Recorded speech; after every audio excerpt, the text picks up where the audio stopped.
ದಾವಿ ನ್ಯೂಸ್ಗೆ ಸ್ವಾಗತ. ನಾನು ನಾಗಿಣಿ. 2024 ರಾಜ್ಯ ಬಜೆಟ್ ಬಗ್ಗೆ ದಾವಣಗೆರೆ ವಿಶ್ವವಿದ್ಯಾನಿಲಯದ ವಿದ್ಯಾರ್ಥಿಗಳು, ಬೋಧಕೇತರ ಸಿಬ್ಬಂದಿ ಅಭಿಪ್ರಾಯಗಳನ್ನು ತಿಳಿದುಕೊಳ್ಳೋಣ ಬನ್ನಿ. ಬಹಳ ಆದ್ಯತಾ ವಲಯಗಳು ಅಂತಂದರೆ ಕೃಷಿ ವಲಯನೇ.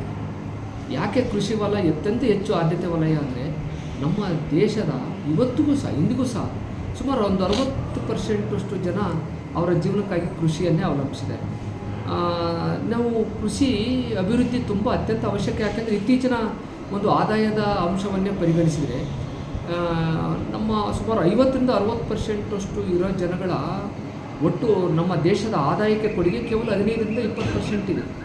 ಸಹಜವಾಗಿ ಮತ್ತು ಈ ದೇಶ ಆರ್ಥಿಕವಾಗಿ ಅಭಿವೃದ್ಧಿ ಆಗಬೇಕು ಅಂದರೆ, ಆದಾಯದಲ್ಲಿ ಸಮಾನತೆ ಬರಬೇಕು ಅಂದರೆ ಕೃಷಿ ವಲಯಕ್ಕೆ ಆದ್ಯತೆ ಕೊಡ್ತಕ್ಕಂಥದ್ದು ಅತ್ಯಂತ ಅವಶ್ಯಕ. ಮತ್ತು ಶಿಕ್ಷಣ ಪಡೆದಂಥ ಯುವಕರು ಇವತ್ತು ನಿರುದ್ಯೋಗದ ಸಮಸ್ಯೆಯಿಂದ ಬಳಲ್ತಾ ಇದ್ದಾರೆ. ಅದಕ್ಕೆ ಒಂದು ಪ್ರಯತ್ನ ಅನ್ನೋ ದಿಕ್ಕಿನಲ್ಲಿ ಏನು ಮಾಡಿದ್ದಾರೆ ಅಂದರೆ, ಕೆಲವರು ಕೌಶಲ್ಯಾಭಿವೃದ್ಧಿಗೆ ನಾವು IIT ಮಾದರಿ, IIT ಬೆಳೆಸಿಕೊಳ್ತಕ್ಕಂಥದ್ದು ಮತ್ತು ಡಿಜಿಟಲ್ ಒಂದು ವಿಚಾರಗಳಲ್ಲಿ ನಾವು ಅಭಿವೃದ್ಧಿ ಪಡಿಸ್ತೀವಿ ಅಂತ ಹೇಳಿದರೆ, ನಾವು ಅದನ್ನು ಕಾದ್ಬಿಟ್ಟು ಮತ್ತು ಎಷ್ಟು ಫಲಪ್ರದವಾಗಿ ಕೆಲಸ ಮಾಡ್ತೇವೆ ಅಂತ ನಾವು ಕಾದ್ಬಿಟ್ಟು ನೋಡಬೇಕಾಗುತ್ತೆ. ಈ ಅನ್ಆರ್ಗನೈಸ್ ಸೆಕ್ಟ್ರಲ್ಲಿ ಇರ್ತಾರಲ್ಲ, ಅದರಲ್ಲೂ ರೈತರುಗಳು, ಅದು ಎಸ್ಪೆಷಲಿ ರೈತರೇ ತೆಗೆದುಕೊಳ್ಳೋಣ. ರೈತರಿಗೆ ಇನ್ನಷ್ಟು ಒಂದಷ್ಟು ಉತ್ತೇಜನವನ್ನು ಕೊಟ್ಟಿದೆ.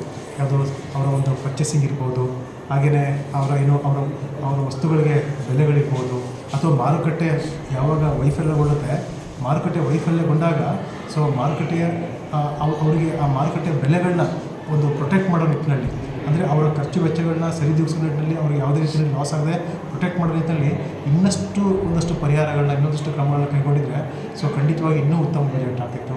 ಸೊ ಏಕೆಂದರೆ ನಮಗೆ ಭಾಳ ನಿರೀಕ್ಷೆಗಳಿದ್ದು, ಅದರಲ್ಲಿ ಹೊರಗತಿ ನೌಕರಿಗೆ ಭಾಳ ಏನಾರು ಒಂದು ಒಳ್ಳೇದು ಮಾಡ್ತಾರಂತ ನಿರೀಕ್ಷೆ ಇತ್ತು. ಯಾಕಂದರೆ ನಾವು ಸುಮಾರು ರೈತರಿಗೆ ಜಾಸ್ತಿ ಒತ್ತು ಕೊಟ್ಟಿದ್ದಾರೆ.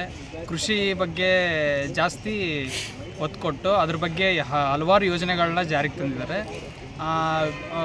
ಅಲೆಮಾರಿ ಕುರುಬರು, ಆಮೇಲೆ ಹಕ್ಕಿಪಿಕ ಜನಾಂಗದವರಿಗೆ ತಮ್ಮದೇ ಆದಂಥ ಒಂದು ಐಡೆಂಟಿಫೈ ಪ್ರೂವ್ ಮಾಡೋಕ್ಕೆ ಅವ್ರಿಗೆ ಆದಂಥ ಐಡೆಂಟಿ ಕಾರ್ಡ್ ಕೊಡ್ತೀವಿ ಅಂತ ಹೇಳಿದ್ದಾರೆ.